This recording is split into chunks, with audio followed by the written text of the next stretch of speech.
Bismillahir Rahmanir Rahim. Waxaan kugu soo dhaweynayaa macadka Hodman.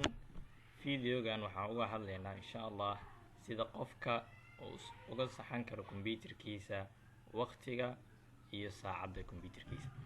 Inta badan waxay ka soo muuqataa saacadda iyo timeka iyo bilsha iyo sanadka waxay ka soo muuqataa dhanka midig ee taskbarka ee computerka.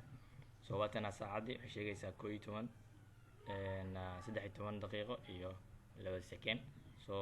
August 2020. Saacadan haddii ay ka qadanta sida u bedeli karaa.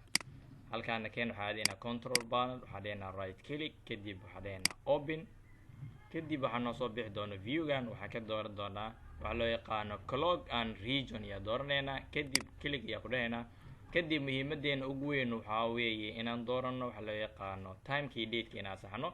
Waxaa adeena set time and date. Kadib waxaa noo soo bixi doona boxkan. Boxkan markaa maraysid waxaa ku furan laba option inaad si toos u saaxdid saacadaada iyo date-kaada iyo inaad saaxdid waxa loo yaqaano time zone-ka oo waqtiga wadankaada inaad ku base garaysid.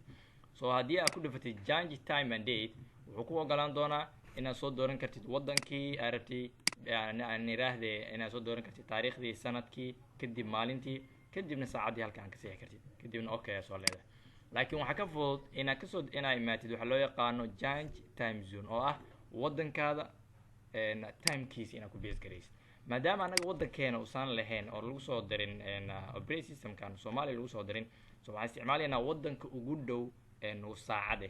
Waxaan inta badan la isticmaalaa waxa loo yaqaano wadankan Kenya caasimadiisa Nairobi.